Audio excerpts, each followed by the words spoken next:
উজিরপুরে পরিবারের সাথে অভিমান করে গলায় ফাঁস দিয়ে শিশুর আত্মহত্যা। ঢাকা বরিশাল মহাসড়কে ট্রাক উল্টে প্রাণ গেল দুই মৌচাষীর। ঝালকাঠির সরকারি হাসপাতালগুলোতে জলাতঙ্ক ভ্যাকসিনের তীব্র সংকট। তারেক রহমান বুধবার বরিশালে আসছেন ব্যাপক জনসমাগমের প্রস্তুতি।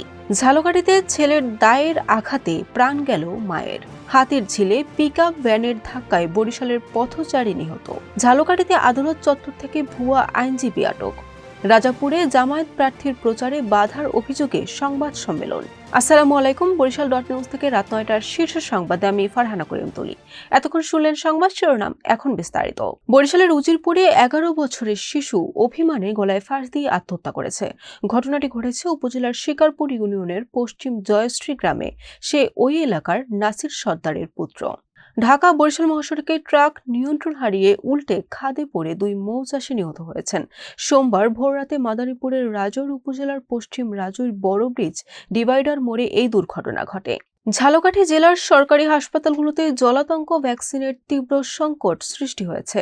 প্রতিদিন শতাধিক মানুষ ভিড় করলেও মিলছে না সরকারি খরচে ভ্যাকসিন সেবা।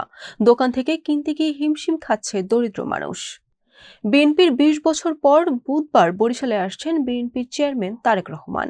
নগরের বেলস পার্ক মাঠে বিএনপির বিভাগীয় নির্বাচনী সমাবেশে বক্তৃতা করবেন তিনি। বেলা ১২টায় সমাবেশ শুরু হবে। বিভাগের ৮টি সাংগঠনিক টিম সমাবেশ সফল করতে কাজ করছে। ঝালকাঠিতে মাদকাসক্ত এক ছেলের হাতে প্রাণ হারিয়েছেন তারই মা।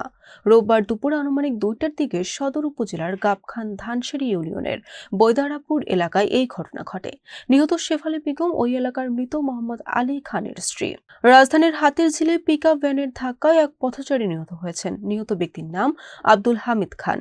গতকাল রোববার দিবাগত রাত ১১:১২টার দিকে হাতির ঝিল ২ নম্বর গেটের সামনে রাস্তা পারাপারের সময় এই দুর্ঘটনা ঘটে।